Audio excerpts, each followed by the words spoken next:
الخلق ما لمن ألوذ به سواك عند هلول الحديث الآمين يا رب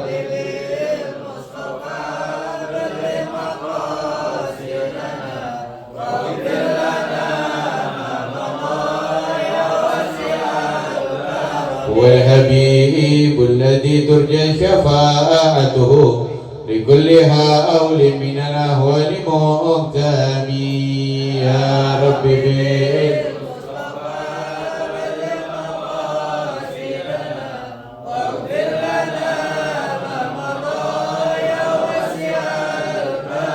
السلام عليكم ورحمة الله وبركاته.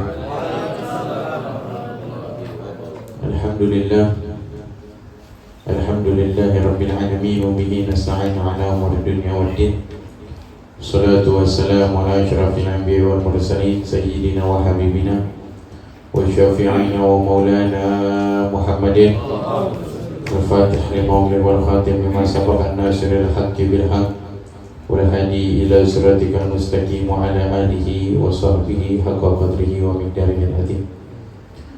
Hadratul Muhtaramun yang sama-sama kita hormati, guru kita Ustaz Ahmad Firdaus, Bapak RT Bapak Sugino, Ustaz Ilham, Ustaz Yusuf dan seluruhnya para jamaah Majlis Ta'lim Darul Farah yang mudah-mudahan berkumpul kita mendapatkan keridhaan dari Allah Subhanahu wa taala. Amin ya rabbal alamin. Hadirin yang dirahmati Allah Subhanahu wa taala, sebelum kita mulai pembahasan pada malam hari ini, kita kirim Fatihah khususnya buat saya punya orang tua, kita punya guru Al-Habib Ahmad Rodi bin Segaf Abu Numay, juga saya punya Umi Syarifah Fadilah binti Alwi bin Muhammad Bagirah Haddad, juga kita punya orang tua, kita punya guru Al-Habib Yahya bin Abdullah Al-Habsyi, juga kita punya guru Al-Ustaz Ahmad Firdaus, yang mana mereka semua dalam keadaan kurang sehat. Kita doakan mudah-mudahan panjang umur, panjang umur, disehatkan badannya, diluaskan rezekinya, biniyati syifa bisira asraril fatihah.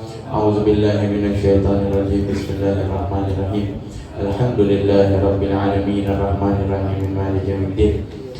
Iyyaka na'budu wa iyyaka nasta'in. Ihdinas siratal mustaqim siratal ladzina an'amta 'alaihim ghairil maghdubi 'alaihim waladdallin. Alhamdulillah, puji syukur kita kehadirat Allah Subhanahu wa taala yang mengumpulkan kita kembali di majlis yang insyaallah hadiyatan minna wa wasilah wa rahmatan, tempat yang insyaallah hadirnya kita membawa hidayah, pulangnya kita membawa rahmat dari Allah Subhanahu wa taala. Melanjutkan di dalam kitab Arba'in An-Nawawiyah, di dalam Al-Haditsus Sabi', di dalam hadis yang ketujuh, An Abi Ruqayyah Tamim bin Aus Ad-Dari, yang kita kenal dengan sahabat Nabi yang bernama Tamim Ad-Dari. Tamim Ad-Dari ini salah satu sahabat yang pernah berjumpa dengan Dajjal. Nah, beliau meriwayatkan anna Nabi sallallahu alaihi wasallam qala, bersabda Nabi Muhammad sallallahu alaihi wasallam, qala ad-dinun nasihah, bahwasanya agama itu pada intinya adalah nasihat. Gulna liman, kemudian Tamim Ad-Dari dan yang lainnya ini bertanya kembali, liman ya Rasulullah, untuk siapa nasihat itu ya Rasulullah? Kemudian qala lillah, dari Allah, wali kitabihi, dan juga nasihat bagi kitab-kitabnya Allah. Jadi agama itu dari Allah, kitabnya Allah. Yang bisa memberi nasihat siapa? Agamanya sendiri.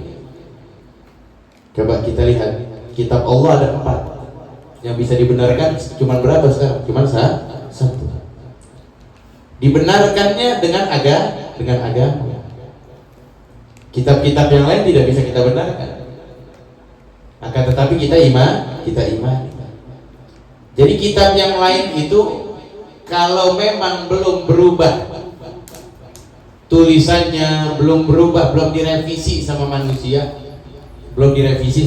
sama manusia, kan berapa banyak ayat-ayatnya yang dipenggal, yang kalau ngeganggu dalam kehidupannya nih ayatnya dipenggal, dipenggal, kan di Tiba juga jelas kan itu, di Maulid Tiba dijelaskan bahwasanya ada ayat yang dipenggal penjelasannya tentang Nabi Muhammad Sallallahu Alaihi Wasallam dipenggal. Dan itu tidak bisa kita ikuti, tapi kita imani. Yang kita ikuti yang belum direvisi oleh tangan manusia hanya Al-Quran. Dan juga nasihat untuk siapa? Wali rasulihi, dan juga para rasul. Para rasul dapat nasihat dari agama. Nggak bisa jadi rasul seenaknya. Saya kan rasul, nggak bisa. Dikontrol oleh agama, disetir oleh agama. Tidak bisa dengan seenaknya. Apalagi kalau sudah menjadi rasul ditambah akhlaknya mulia, yaitu Nabi Muhammad Sallallahu Alaihi Wasallam. Itu seindah-indahnya udah. Kalau kita mau menceritakan akhlak Nabi Muhammad Sallallahu Alaihi Wasallam udah seindah-indahnya, nggak ada duanya udah. Nggak ada duanya. Bentar lagi kita memasuki bulan Rabiul Awal. Masuk bulan Rabiul Awal berarti masuk bulan Maulidnya Nabi Muhammad Sallallahu Alaihi Wasallam. Nasihat untuk siapa? Wali rasulihi, dan juga untuk para rasul, para nabi. Mereka mendapatkan nasihat dari apa? Dari agama. Agama dari siapa? Dari Allah. Inna dina indallah Islam. Dikatakan di dalam Al-Quran, sesungguhnya agama di hadapan Allah hanyalah Islam. Semua mereka pada awalnya Islam, nggak ada agama selain Islam yang diturunkan oleh Allah Subhanahu wa Ta'ala. Bukan berarti Allah nih ada agama banyak terus Allah nurunin banyak agama, tidak. Agama yang dari Allah cuma Islam. Dari zaman Nabi Adam sampai zaman Nabi Muhammad Sallallahu Alaihi Wasallam nggak pernah berubah tuh agama. Akan tetapi pola pikir manusia yang menyimpang dari Islam sehingga mereka mengatakan agamanya sendiri keluar dari Islam.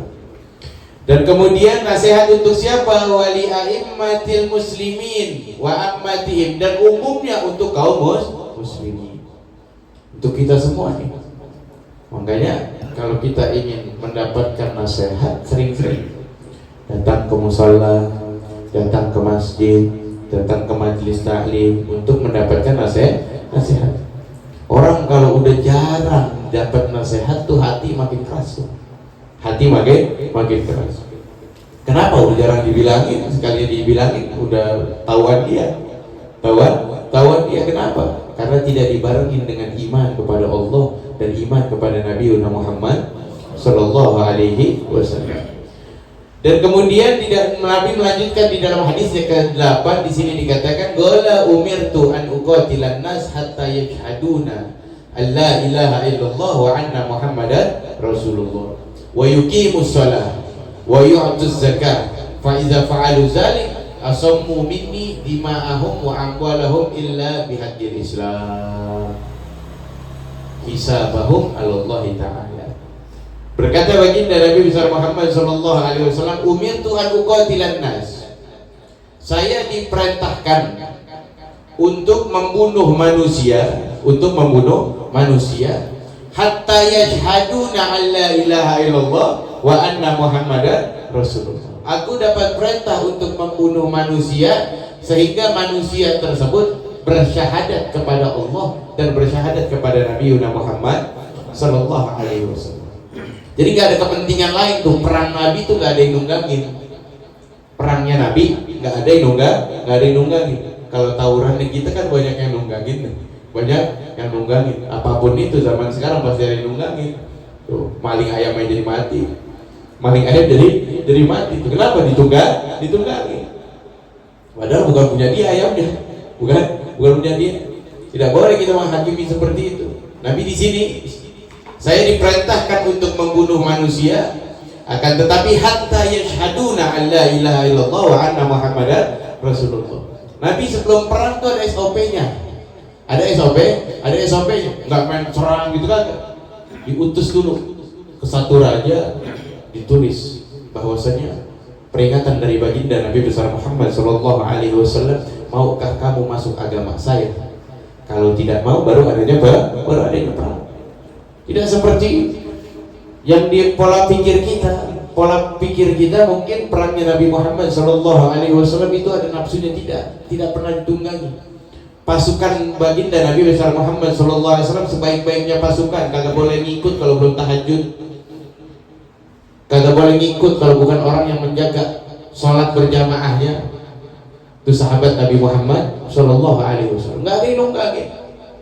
Berapa banyak orang pemuda ngemis-ngemis dengan Nabi Muhammad Shallallahu Alaihi Wasallam untuk ikut perang, ditolak sama Nabi Muhammad Shallallahu Alaihi Wasallam karena Nabi menginginkan pasukan yang benar-benar perang karena Allah.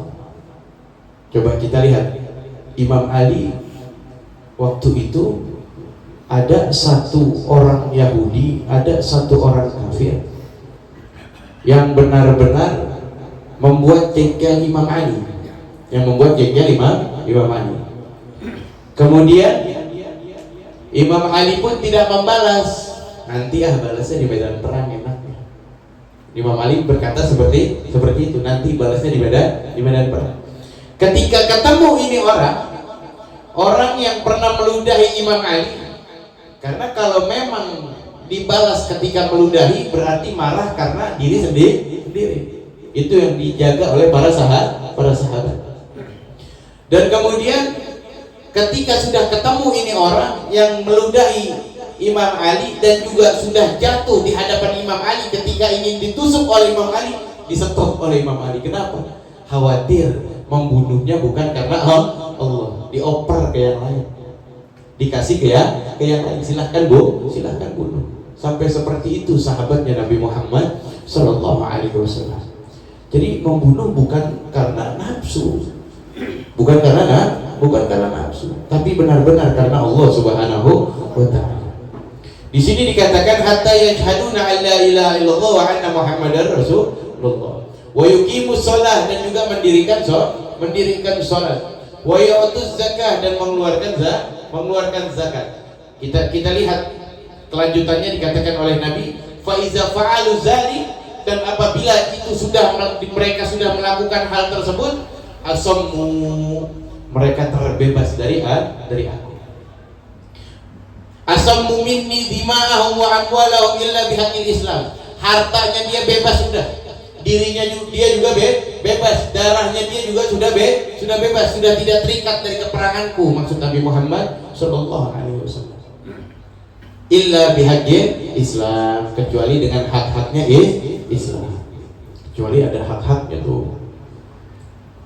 Dari hak-haknya Islam ada yang harus dikeluarkan darahnya, maling boleh, dihukum boleh, potong tangannya bukan lehernya, potong tangannya bukan lehernya. Kita lihat bagaimana tidak bertanggung jawab nanti di hadapan Allah Subhanahu wa Ta'ala. Itu yang harus kita redam di zaman sekarang. Jangan sampai kita kadang suka ke bawah, emosi kita suka ke bawah. Nyawa manusia itu sangat dihargai oleh Allah Subhanahu wa Ta'ala. Jangankan manusia, semut Pak, semut.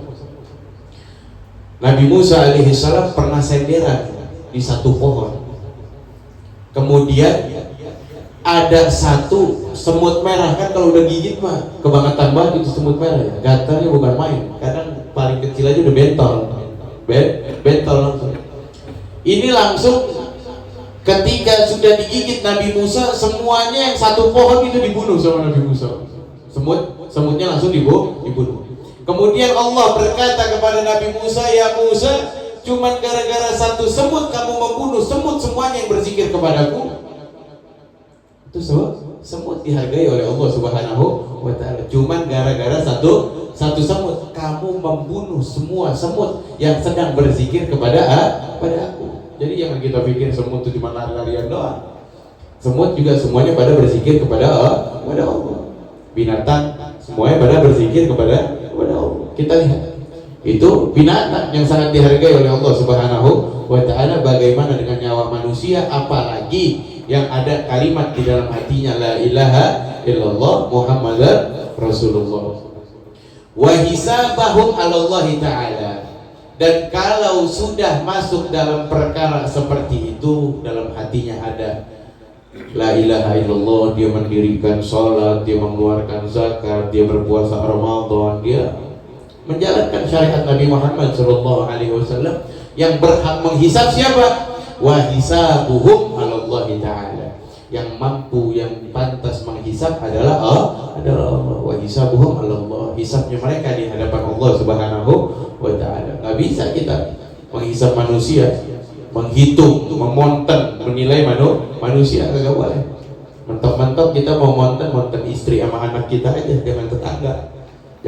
Jangan tetangga. Kalau kita monten tetangga kita dengan ilmu kita, ribut kita, ribut. Oh, itu tetangga kagak pernah ke masjid. Oh, itu salah lagi tuh. Salah makin kagak ke masjid dia. Udah jarang ke masjid, makin kagak ke masjid. Bagaimana caranya mengajak mereka ke masjid dengan akhlaknya Nabi Muhammad Sallallahu Alaihi Wasallam. Dan kemudian yang terakhir kita ambil 3 hadis. Di sini dikatakan oleh baginda Nabi besar Muhammad Sallallahu Alaihi Wasallam, an Abi Hurairah Abdurrahman bin Sahra radhiyallahu anhu qala sami'tu Rasulullah Sallallahu Alaihi Wasallam yaqul, diriwayatkan dari Abu Hurairah bahwasanya Nabi mengatakan, "Ma nahaitukum anhu fajtanibuhu wa ma amartukum bihi fa'tu minhu mastata'tum fa inna ma ahlakal ladzina min qablikum kasratu masailihim wa ikhtilafuhum ala anbiya'ihim." Berkata baginda Nabi besar Muhammad sallallahu alaihi wasallam, "Ma nahaitukum anhu fajtanibuhu." Apa-apa yang sudah aku larang, apa-apa yang sudah aku larang dan Allah larang, fajtanibuhu, maka jauhilah. Jauhilah apapun itu yang dilarang oleh Allah dan yang dilarang oleh Nabi Muhammad Sallallahu Alaihi Wasallam. Nggak ada toleransinya tuh. Kalau bab larangan tidak ada toleransi. Suruh jauhi. Akan tetapi sebaliknya, wa ma amartukum bihi fa'tu, dan apa-apa yang aku perintahkan dan yang Allah perintahkan, fa'tu, maka lakukanlah. Maka kerjakanlah. Mastata'tum, semampu kalian. Mampu sholat berjamaah. Nggak mampu sholat berjamaah di masjid, sholat berjamaah di rumah. Seperti itu. Jadi jangan sampai ada pemaksaan di dalam diri kita untuk beribadah kepada Allah Subhanahu wa taala. Nabi itu kurang baik gimana dalam bab menerapkan ibadah, mastata'tum, semampunya kalian. Jangan diporos ya Pak. Oh, saya nggak bisa, saya mah kalau belum tidur belum sholat 100 rakaat. Paling 1 malam doang. Pelan-pelan dari 2. Udah kebiasaan tiap malam 2 rakaat naik ke 4. Udah kebiasaan tiap malam 4 rakaat naik ke 6. Jangan langsung. Allah itu paling menyukai ibadah yang sedikit tapi dawam. Tapi istiqomah, sehingga kita mendapatkan keridhaan dari Allah dan keridhaan dari Nabi Muhammad Sallallahu Alaihi Wasallam. Fa inna ma ahlakal ladzina min qablikum, sesungguhnya umat-umat terlebih dahulu itu banyak cekcoknya. Umat-umat terlebih dahulu banyak cekcoknya. Ada perintah dari Nabi, ada perintah dari Allah, nanya mulu, menjalaninya kagak. Kebanyakan nanya, menjalaninya kagak. Kasrahu masailihim, banyak nanyanya. Waqtilafuhum, dan banyak khilafnya, banyak bertentangannya. Nggak suka sama perintah nabinya sendiri. Tapi kan Nabi kita udah tahu bahwasanya umat-umat sebelumnya itu banyak yang menentang nabinya, sehingga Nabi mengatakan mastata'tum, semampunya kalian. Jadi jangan sampai kita menjalankan perintah Nabi tapi gerendeng sama perintah Nabi. Itu yang dimaksud oleh Nabi Muhammad Sallallahu Alaihi Wasallam. Wa ikhtilafuhum ala anbiya'ihim, sesungguhnya umat-umat terlebih dahulu itu banyak pertanyaannya dan banyak khilafnya, banyak cekcoknya dengan nabi-nabi mereka. Sehingga apa? Mereka bertentanganlah dengan syariatnya Allah Subhanahu wa taala dan bertentangan dengan syariat nabinya mereka. Dan kita tidak mau terjadi seperti itu oleh baginda Nabi besar Muhammad Sallallahu Alaihi Wasallam, sehingga Nabi mengatakan mastata'tum. Jangan sampai kita diberatkan dalam ibadah, harus ikhlas kita, sholat kita harus ikhlas. Jalan ke masjid karena emang ikhlas karena Allah Subhanahu wa taala. Jalan ke mushola karena emang ikhlas karena Allah Subhanahu wa taala. Menjalankan puasa sunnah, jangan ada paksaan. Besok Senin lagi. Besok Kamis saja jangan. Jangan. Mau puasa, mau tidak. Karena Nabi mengatakan jangan sampai ada paksaan mastata'tum, semampunya kalian. Itulah yang mudah-mudahan hadis-hadis baginda Nabi besar Muhammad SAW bisa menambahkan keimanan kita, bisa menambahkan ketakwaan kita, dan mudah-mudahan bisa menambahkan ilmu kita, dan ilmu kita dijadikan ilmu yang bermanfaat. Amin ya rabbal alamin. Ala hadhihi niyah wa likulli niyatin salihah ila hadratin Nabi Muhammadin sallallahu alaihi wasallam bi sirri asraril Fatihah.